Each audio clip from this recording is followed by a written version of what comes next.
Assalamualaikum warahmatullahi wabarakatuh.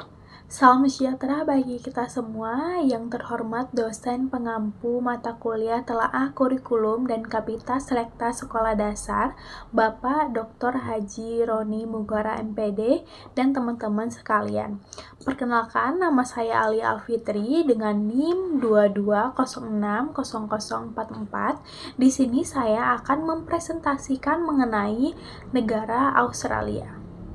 Nah, berikut adalah letak geografis, lambang negara, dan bendera negara Australia tersebut. Benua Australia ini terletak di bagian utara yang berbatasan dengan wilayah Indonesia, yaitu Laut Timur dan Laut Arafuru.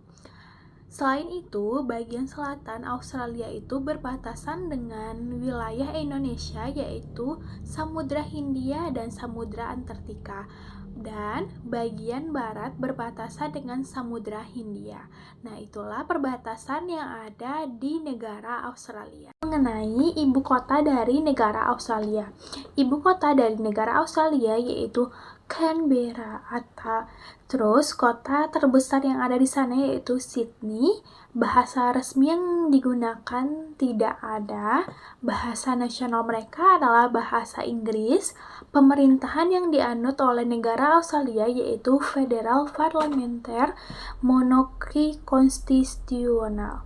Selain itu, populasi jumlah penduduk yang ada di benua Australia itu perkiraan sekitar 27 juta jiwa, 386,263 jiwa. Sensus penduduk negara Australia sekitar 24.101.892 jiwa, kepadatan penduduk sekitar 3,6 km kubik, luas negara 12.000 km kubik, dan mata uang yang digunakan di negara Australia adalah mata uang dolar Australia. Pemerintahan negara Australia. Negara Australia ini dibangun di atas tradisi demokrasi liberal dengan berdasarkan nilai-nilai toleransi beragama, kebebasan dalam berbicara dan berserikat, serta supremasi hukum. Lembaga-lembaga Australia dan praktik-praktik pemerintahannya mencerminkan model Inggris dan Amerika Utara.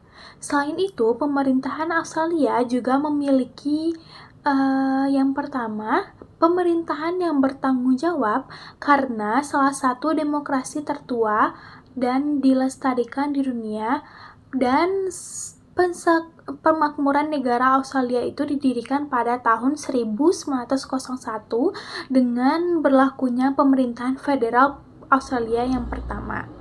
Yang kedua, Undang-Undang Dasar Tertulis Pemerintahan Federal mencakup hubungan luar negeri, perdagangan, pertahanan, dan imigrasi. Yang ketiga, kedaulatan parlementer. Undang-Undang Dasar Australia menjabarkan kekuasaan pemerintahan, bagian legislatif, eksekutif, dan yudikatif. Pemilihan umum yang berada di negara Australia ini dilaksanakan 3 tahun sejak sidang pertama Parlemen Federal yang baru. Yang kelima, pemungutan suara dilaksanakan pada warga negara atau seluruh warga negara yang sudah berumur 18 tahun. Jadi, setiap warga negara Australia tersebut yang sudah berusia 18 tahun wajib memilih dan memberikan suaranya terhadap pemilihan umum, baik itu negara bagian ataupun negara federal. Karena Australia ini terbagi menjadi negara federal dan negara bagian. Nah, yang keenam, ada partai yang ada di negara Australia itu terbagi menjadi 4 politik utama. Yang pertama yaitu Partai Buruh Australia, adalah partai sosial demokrat yang didirikan oleh Gerakan Buruh se-Australia. Nah, yang terakhir ada hubungan antar atau tingkat pemerintahan. Parlemen negara Australia tunduk kepada Undang-Undang Dasar Nasional, Konstitusi, dan negara bagiannya. Kita akan masuk ke sistem pendidikan negara Australia. Yang pertama ada sistem pendidikan prasekolah atau preschool atau yang dikenal dengan kindergarten. Nah, usia anak pada sekolah ini perkiraan 3-5 tahun. Fokus anak pada keterampilan emosional, kognitif anak, keterampilan sosial, bermain, dan pembelajaran dasar. Nah, kalau di Australia namanya pendidikan preschool, sedangkan di Indonesia ini sama seperti pendidikan PAUD atau pendidikan anak usia dini.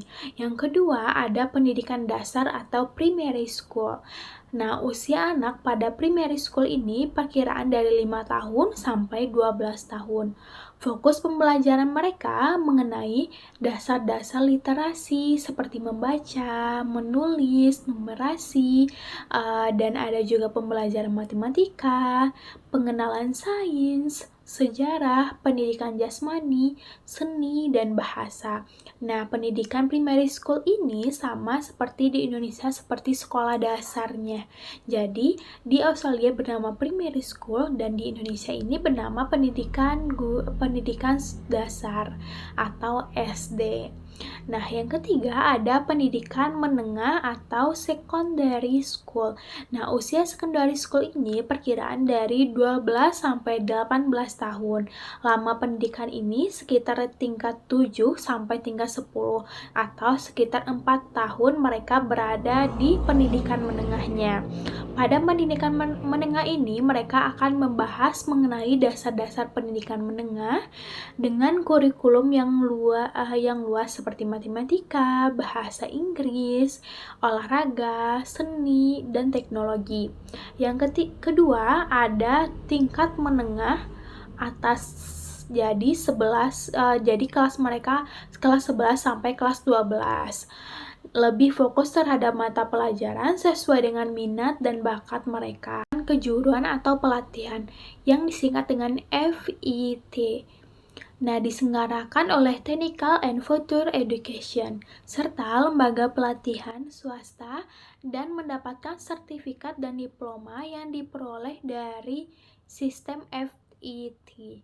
Yang kelima, ada pendidikan tinggi atau higher education, terdiri dari beberapa universitas dan pendidikan terkenal yang menawarkan sebagian program sarjana, pasca sarjana, dan penelitian. Yang program ini terdiri dari 3 sampai 4 tahun. Dan yang keenam ada pendidikan orang dewasa dan komunitas. Jadi di Australia selain ada menyediakan pendidikan akademik, di sini juga akan menyediakan pendidikan bagi orang dewasa dan komunitas yang ada di sana. Seperti memberikan kursus untuk meningkatkan keterampilan yang ditawarkan oleh lembaga pendidikan berbasis komunitas dan pendidikan orang dewasa. Kurikulum pendidikan di Australia ini dirancang agar memberikan pendidikan yang berkualitas bagi siswa dengan berfokus pada pengembangan keterampilan dan pengarahan di masa yang akan datang. Komponen kurikulum pendidikan di Australia ini adalah sebagai berikut. Yang pertama, struktur kurikulum yang dibedakan menjadi 3 bagian. Yang pertama, pendidikan dasar atau primary school hingga kelas 6. Pendidikan menengah yang terdiri dari kelas 7 sampai kelas 12. Pendidikan pasca menengah itu mencakup universitas dan lembaga pendidikan kejuruan. Yang kedua, ada subjek inti. Kurikulum mencakup area pembelajaran yang utama adalah bahasa Inggris, matematika, ilmu pengetahuan alam, ilmu pengetahuan sosial, pendidikan jasmani dan kesehatan, seni, dan olahraga. Yang ketiga, ada general capability atau keterampilan umum yang diharapkan dimiliki oleh siswa abad ke-21. Keterampilan tersebut mencakup literasi, numerasi, pemikiran kritis, pemahaman budaya, etika, kesadaran sosial, dan emosional. Yang keempat, ada kurikulum berbasis negara bagian. Australia memiliki otoritas pendidikan sendiri yang menyesuaikan kurikulum nasional dan sesuai dengan kebutuhan lokal. Dari beberapa yang telah disampaikan tersebut, tujuan dari kurikulum adalah untuk memastikan bahwa setiap siswa mendapatkan pengalaman belajar yang setara dan mengembangkan keterampilan yang mereka miliki Nah, selanjutnya kita akan masuk ke kelebihan dan kekurangan pada aspek pendidikan di negara Australia. Kelebihan pada aspek pendidikan negara Australia ini, yang pertama, kualitas pendidikannya yang sangat tinggi. Yang kedua, kurikulum yang berfokus pada perkembangan holistik siswa. Yang ketiga, terdapat berbagai pilihan studi. Jadi, siswa akan memilih program studi mulai dari ilmu pengetahuan, kejuruan, seni yang sesuai dengan minat dan bakat yang siswa miliki. Selanjutnya, yang keempat ada fasilitas yang modern dan canggih. Yang kelima, sistem pendidikan yang fleksibel.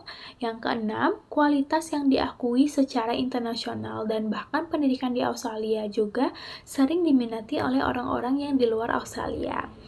Yang ketujuh ada lingkungan yang multikultural. Yang pertama, biaya pendidikan yang tinggi. Selain pendidikannya yang tinggi, biaya pendidikan di Australia juga sangat tinggi. Yang kedua, ketimpangan akses.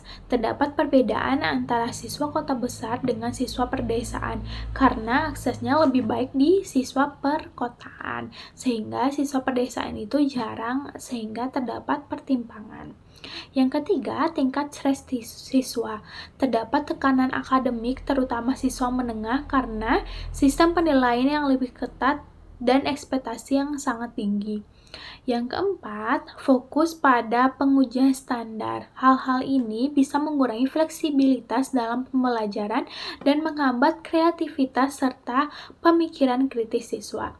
Yang kelima, kekurangan guru. Beberapa daerah mengalami kekurangan guru yang berkualitas, terkhususnya di bidang sains dan teknologi. Ada presentasi anggaran untuk pendidikan. Nah, berikut adalah beberapa presentasi anggaran dari tahun terbaru. Yang pertama, pada tahun 2022 sampai 2023, Australia mengalokasikan dana sekitar 131 miliar US dollar atau sekitar dengan 1.310 triliun rupiah untuk pendidikannya. Yang kedua, sekitar 16% dari total anggaran federal biasanya dialokasikan untuk pendidikan di sana. Yang terakhir, anggaran itu mencakup berbagai program seperti subsidi pendidikan, beasiswa, penelitian, dan dana bantuan untuk pendidikan di daerah terpencil. Perubahan kurikulum di Australia. Perubahan kurikulum yang terjadi di negara Australia akan disesuaikan dengan perkembangan zaman agar relevan antara pendidikan dengan zaman sekarang. Terutama pada abad 21, keberagaman dan keberlanjutan itu sangat berpengaruh pada kurikulum. Ada beberapa aspek penting kenapa di Australia tersebut terjadi perubahan kurikulum. Yang pertama, fokus pada keterampilan abad 21, pendidikan yang inklusif dan berbasis keberagaman. Yang ketiga, penilaian yang lebih holistik. Yang keempat, penguatan STEM atau sains, teknologi, teknik, dan matematika. Karena kurikulum mengalami revisi untuk meningkatkan penekanan pada mata pelajaran STEM tersebut. Yang kelima, kesadaran lingkungan dan keberlanjutan.